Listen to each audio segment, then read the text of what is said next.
Now let's also move on to something else, that when you think about lunges and rites of passage, you think about circumcision.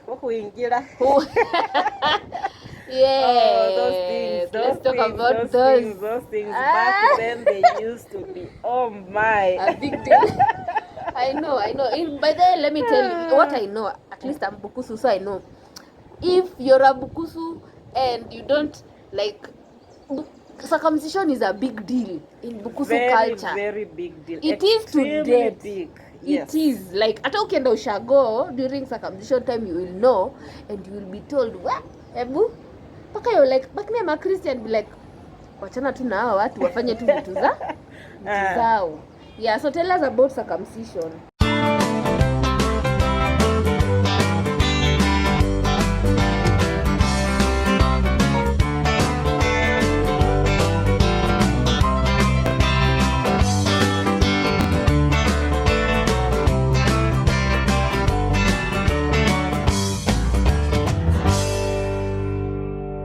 So circumcision, let's start how it starts. Yes. For one to be circumcised, of course it's the boys. We don't circumcise. No, we don't. No. So when you talk about circumcision, it's the boys. It has to start with the boy himself. Yes. He decides he wants to get circumcised. Willingly, yeah, because you know the process, as you will learn as we proceed, it's not for the faint-hearted. No. So he cannot be forced into it. He has to.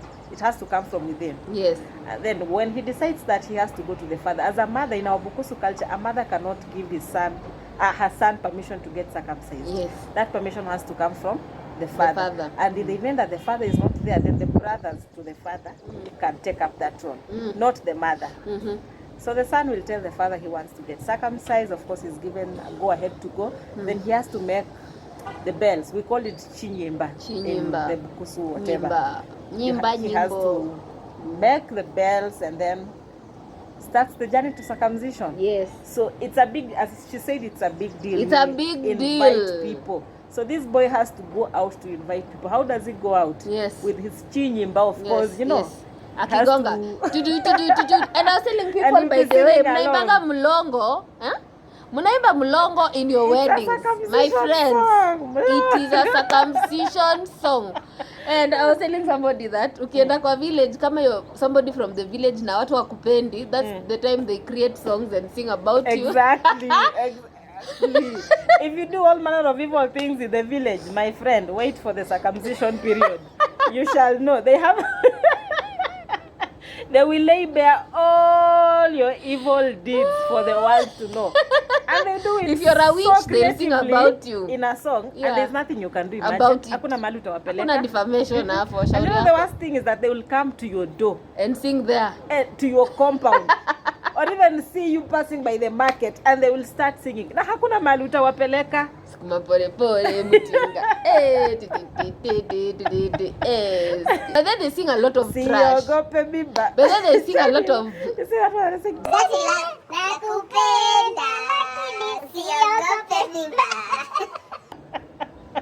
They actually sing bad manners. But they a lot. Tira mwana mwana mlongo. Shika mwana msichana. Mlongo is the firstborn twin. Na wima hundulon. Let me not even sing that one. Sing. No, we'll not translate, but we'll sing it. Those who understand, sawa. Now wima kundo.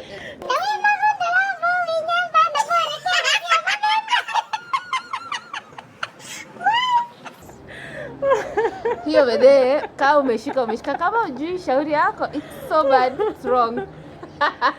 Okay, so the boy will go out inviting people with his chinyimba, singing, and of course naked or with a short or at the point of invitation, he's just dressed full. He has a short and a top, a t-shirt, basically. So that's the initial stages. The initial stages. Once he's done with the initial stages, there is this day that is very important. Inaitwanga day ya kucha ebu hocha. Unaenda kwa anko yako, ndugu za mama yako. So that is a very, very important day. On that particular day, when he goes to his uncle's place. Is it a pre-planned day? Yes, it's a pre-planned day because you have to notify the people at your mother's place. That you're going. It's it's a whole ceremony actually when you get there. So they have to really wait for you. So that is where he drops now the top. He goes only with and they normally put some beads some Masai kind of thing. Those beads, okay, normally it's not every child is given the beads. Most of the time utapata the kids with the beads, their fathers are the ones, the circumcisers. Oh, really? Bahebi. But then for the normal kids, or alternatively, maybe you're given those beads wherever you got your uncle's place. But for the normal kids, you just drop your shirt and just have a shot and you go. So you get to your uncle's place, of course, they are expecting you. And you have to get back with something. Now, this getting back with something, by the way, again, you only get back with something if your mother's dowry was paid. You see the cows we are talking about, the 12 cows? Now, this is how they get back yes to you. If you pay, they will come back. If you don't pay, they will give you zero. So when your kid goes there at the mother's place, the uncle will slaughter. For some, they'll give you a whole cow without slaughtering. They just give you to go back with it.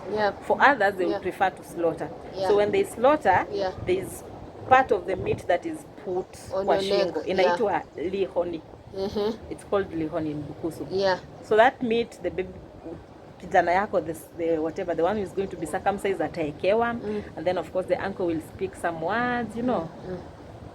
But he might even the kid will even be slapped, and you know, all manner of things. I've seen that thing of being slapped, I think on a documentary. They have to test to see if you're really ready. They'll even try to snatch those chinyimbas, but you know, kids, they actually don't allow anyone to take them away because it's seen as cowardice. So how whatever they do, they stick to it. As in basically, you know, it's a stage. Unatoka utotoni, you're becoming an older person. But that, at what age were people being circumcised? Mostly 12, 14. Though nowadays I see even kids of 10, you know, they want to get circumcised. But at least 12, 14 is an ideal age. Just most of them in class 7, class 8, you know. When they can stand the pressure of slaps. Exactly. Because the kind of slaps that come from there are not exactly. Unasikia tu. Okay. So the kid will be given either a whole cow, as I said, or they'll slaughter and give you, put something, the meat, part of the meat, lihoni on the neck. And again, about the songs we sing, you see the mlongo things are mlongo songs. These are the when you're still preparing and all that. When you're coming from your uncle's place, there are songs that are sung, like for example, Hwamebu hocha, Hwamebu hocha. You know, those kind of whatever. So you're given whatever you're given at your uncle's place, and you have to go back home. Again, when you get home, you'll find the whole village waiting for you. It's celebration, it's a ceremony basically. You get home, the kid of course entertains people, and that day they don't sleep. They might sleep for 1 or 2 hours, but you spend the night entertaining, you know. As she's saying, havona bwasia wekana, meaning isifike asubuhi unajikana, you refuse, at you don't. Your day imefika na imefika.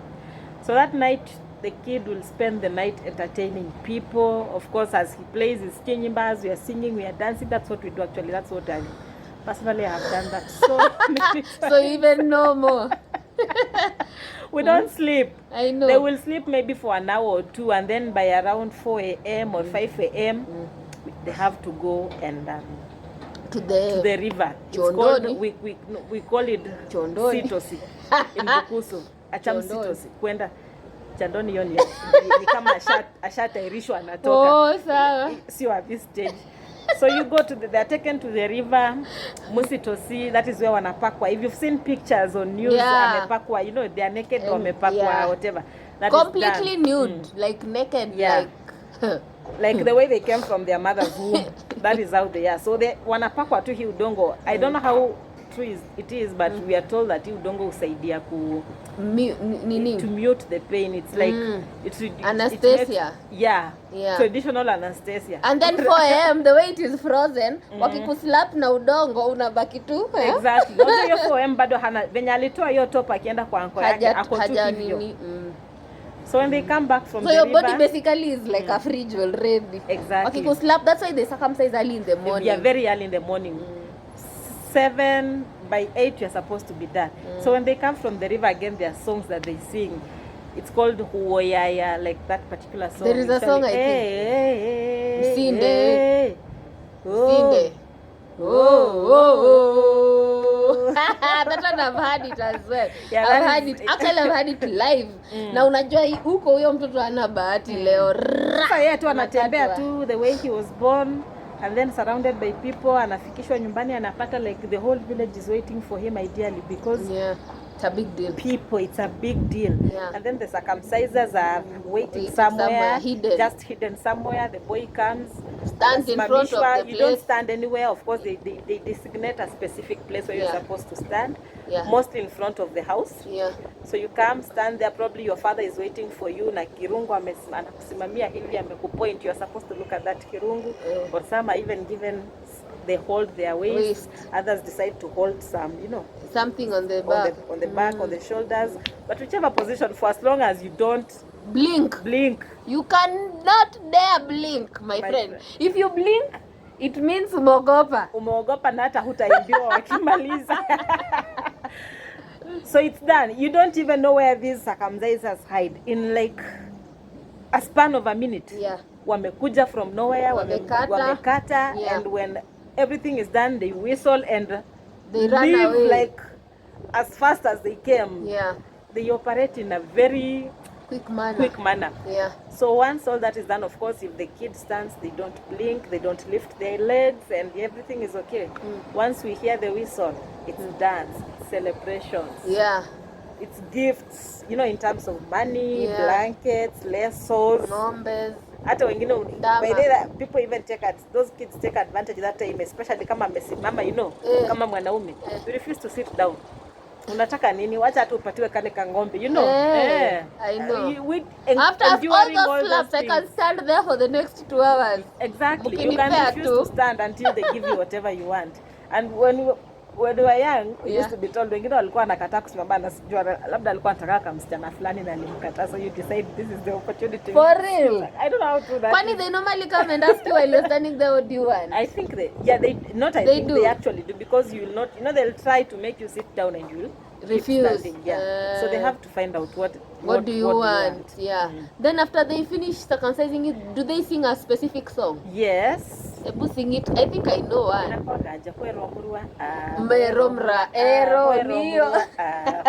What does that mean? Ni kama where it's like kuua, ni kama, okay, I wouldn't give the exact meaning, but possibly like more like they have killed that young. Basically you've now initiated. You've transitioned to adulthood, more like that. I understand there is something to do with that foreskin that they cut off. What about it? Okay, that you need to take your skin.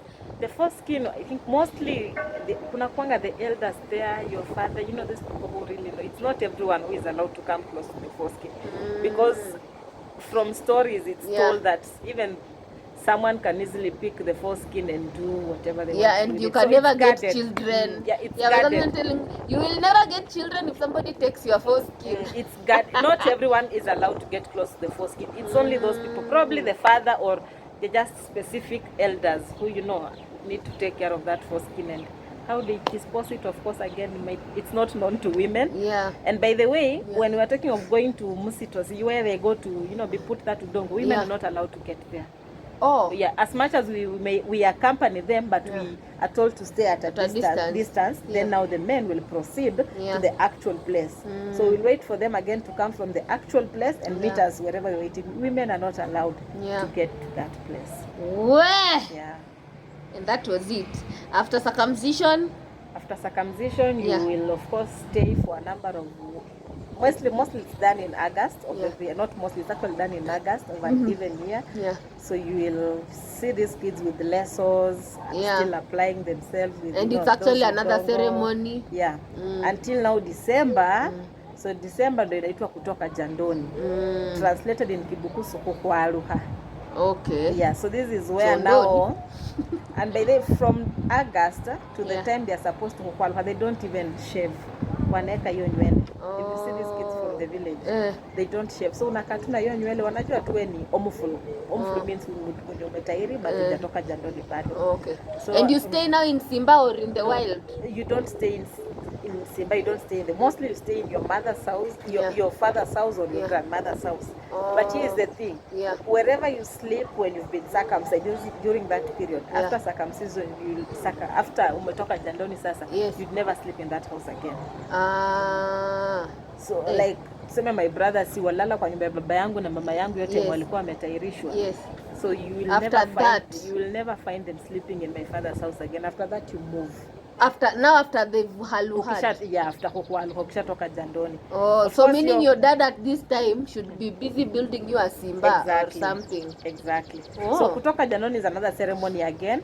So the day before utoke jandoni, you will go mtenda kulala mtoni. Along a river. There are those that not all people do that. Others prefer just kukuja siku hizi watu wamekengeuka wanataka kuombea watoto, but then unaenda kulala along the riverbed, mnachoma ndizi by the way. And then it used to be a funny culture, like time ya kuenda these guys are supposed to light. Kuna some plants they pick from along the river, wanazikausha tu. So you light them and then you run with it to the river. Umeilight so unakimbia nayo. Wewe si mchawi, are you not a night runner? Si mchawi, ni ka tradition tu by the way you run and then mtaenda kulala kwa river na watu wako of course. And then the next day mtashinda mkichoma tu ndizi mkikula, then the next day time ikifika mnakuja mnaambiwa it's time, so you walk from the river mkikuja nyumbani. There's a song again we sing. Kama na vachawe kana. Sio hizo ni za inapotea kidogo hiyo song.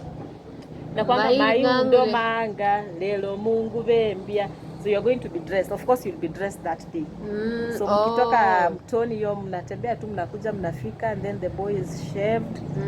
You're dressed in new clothes, unapewa new beddings. And basically it's a whole new life. But the interesting bit about that ceremony now, kuna kwanga na kuchapana mandizi. So they cook a lot of bananas. Boiled bananas. Mnaekewa kwa tray. Mnakalishwa hapo, ni watoto ndio wanaengejingi, si au watu wakubwa of course. Wanataka kudidi.